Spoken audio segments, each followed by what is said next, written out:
Eu não sei se você se deparou com esses vídeos aqui falando contra as mulheres votarem ou serem capazes de votar em uma eleição, participar da vida pública e política da sociedade. A favor ou contra? Voto feminino. Contra. Mulher, em geral, vota muito mal. Mulher vota estatisticamente muito mal. Principalmente mulheres solteiras. Mulheres casadas, em geral, tendem a acompanhar o voto do marido. Agora, afinal de contas, o que a igreja fala sobre isso? A Igreja Católica Apostólica Romana tem uma resposta sobre essas questões. A mulher pode participar da vida política e pública da sociedade? Será que a igreja defende o voto feminino? Qual é a posição oficial da igreja sobre essas questões? Então eu levantei aqui uma pequena pesquisa sobre documentos e citações, inclusive do Papa Pio XII, falando sobre o papel e o dever da mulher na vida social. Um outro documento também extremamente importante do Papa São João Paulo II sobre a dignidade da mulher. Eu vou deixar links e referências aqui embaixo na descrição, entre outras citações que são importantes, além do que está no Catecismo da Igreja Católica e também no Compêndio da Doutrina Social da Igreja. E fica aqui também a minha pequena crítica aos influenciadores católicos, porque eu não vi e não encontrei nenhum deles, principalmente esses maiores com grande número de seguidores, falar sobre esse assunto. As mulheres podem ou não podem votar? As mulheres casadas e solteiras deveriam ter o direito a voto? Como que a mulher casada deve votar? Ela tem que votar igual ao marido? Eu já fiz um outro vídeo aqui falando sobre o nosso dever de consciência ao eleger algum candidato. Quando a gente vai à urna votar em alguém, eu vou deixar esse link também aqui embaixo na descrição para você depois ir lá assistir tudo baseado nos documentos da igreja. O primeiro ponto que eu quero levantar aqui é justamente do Papa Pio XII no documento Deveres da Mulher na Vida Pública e Política. A primeira coisa que ele fala é que toda mulher tem, sem exceção, o dever, o estrito dever de consciência de não ficar ausente, de entrar em ação em tudo que é relacionado à nossa vida pública e social. Eu não encontrei esse texto aqui em português, ele está apenas em inglês na internet, mas eu fiz uma pequena tradução e destaquei os pontos que eu acho que são os mais importantes. Consequentemente, o voto é, para a mulher católica, um meio importante de cumprir as suas estritas obrigações de consciência, especialmente no momento atual. Aqui o Papa fala diretamente de que a mulher tem o dever de consciência de votar, não só uma questão de direito. E nesse outro trecho aqui, ele também diz que toda mulher, sem exceção, tem a obrigação de não permanecer alheia. Toda mulher deve entrar em ação, cada uma à sua maneira. Ou seja, a mulher também tem o direito de escolher como, quando e por quê e de que forma ela quer participar da sociedade. Cabe-lhe trabalhar com o homem para o bem-estar da sociedade, na qual goza de uma dignidade igual à dele. A mulher tem a mesma dignidade do homem em todos os aspectos. E o Papa também afirma que a mulher consegue demonstrar grande capacidade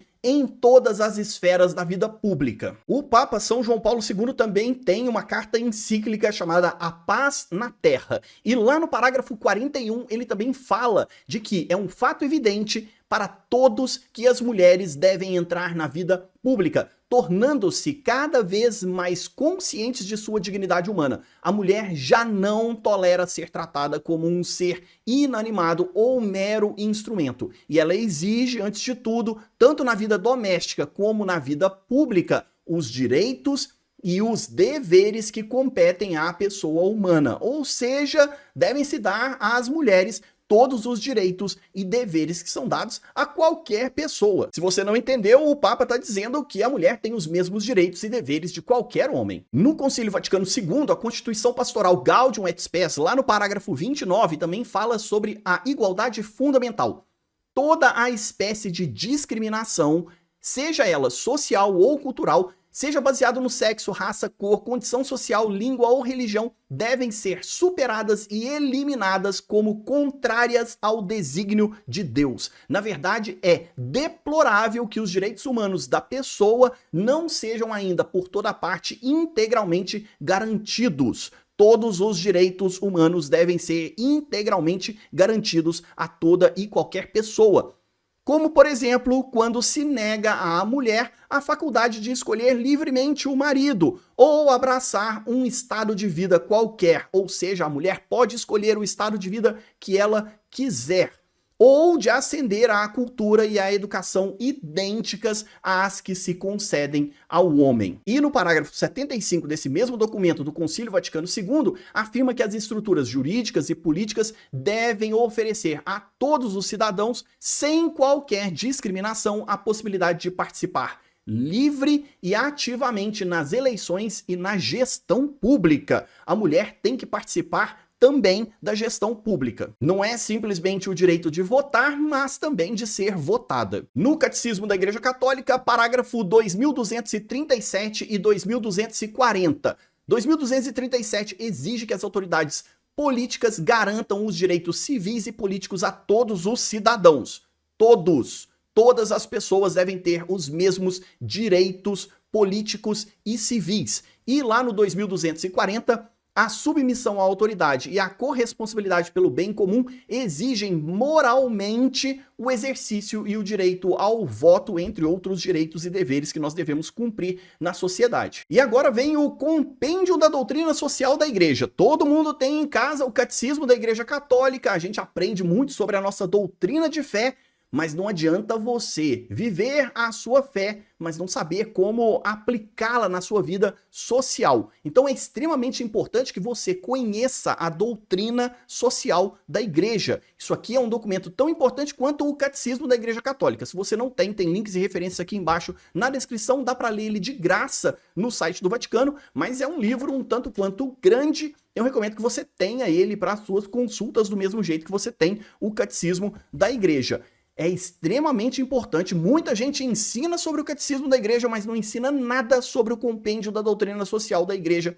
E aí, a nossa fé fica capenga, fica faltando um pedaço. Parágrafo 295, ele faz uma crítica aberta a todas as barreiras que impedem as mulheres de ascender politicamente, ou seja, de participar da vida política. A persistência de muitas formas de discriminação que ofendem a dignidade e a vocação da mulher no âmbito do trabalho depara-se com uma longa série de obstáculos. O primeiro obstáculo é a possibilidade de ascender a postos de trabalho de relevo e a funções públicas, funções políticas. E no parágrafo 411 fala dos direitos e deveres de participação. Todos os cidadãos, presta bem atenção nisso aqui, todos os cidadãos, isso inclui as mulheres, enquanto indivíduos e associados, é estranho eu ter que falar que isso inclui as mulheres, mas, poxa, no momento que a gente está, é importante a gente destacar todos os detalhes, por mais óbvios que eles pareçam. Todos os cidadãos, enquanto indivíduos ou associados, quer diretamente por meio de representantes, concorrem para a formação do governo de modo democrático, ou seja, nós devemos ter a nossa participação para a organização dos governos na sociedade. E também nós temos lá o Papa São João Paulo II, mais uma vez, num documento maravilhoso que todo católico deveria ler, que é o Christi Fidelis Light, que é sobre o papel dos leigos na sociedade. Lá no parágrafo 49, o Papa ele sublinha a urgência de assegurar a presença da mulher na vida pública e nas tomadas de decisões da sociedade civil. Ele fala textualmente assim: a igreja deve testemunhar a urgência de que seja historicamente assegurada a participação da mulher na vida pública. E o então cardeal Joseph Ratzinger, ainda lá no Dicastério para a Doutrina da Fé, escreveu uma carta aos bispos em 2004 e olha o que ele diz nesse trecho: as mulheres estejam presentes no mundo do trabalho e da organização social e que tenham acesso a lugares de responsabilidades que lhes deem a possibilidade de inspirar as políticas das nações e promover soluções inovadoras para os problemas econômicos e sociais. Portanto, aqui cai por terra essa ideia de que mulher não pode votar ou não pode participar da política, ou que elas não sabem votar e deveriam votar apenas de acordo com o que está na cabeça do marido. Isso a igreja não ensina, não tem nada a ver com o que a igreja fala sobre a dignidade do homem e da mulher e do seu papel na sociedade, do papel que cada um desempenha na sociedade. Portanto, não caiam nesse tipo de coisa. E fica, mais uma vez, o meu desafio para os grandes influenciadores católicos, que deveriam abordar temas como esses, que acabam confundindo as pessoas, já que isso está na boca de alguns que se dizem católicos. A gente precisa confrontar estas questões, principalmente porque elas acabam abafando o que a igreja prega como dignidade da mulher e do homem. Eu vou deixar outros links e referências aqui embaixo na descrição para você dar uma olhada, principalmente para adquirir o Compêndio da Doutrina Social da Igreja. Começa a ler, é uma leitura muito parecida com o que você já faz no Catecismo da Igreja Católica. Quem sabe os nossos influenciadores católicos também não começam a ensinar um pouco mais sobre o que está aqui. Outros vídeos aqui do canal, se inscreva e acompanhe o nosso trabalho. E se tem alguma dúvida, deixa na área de comentários.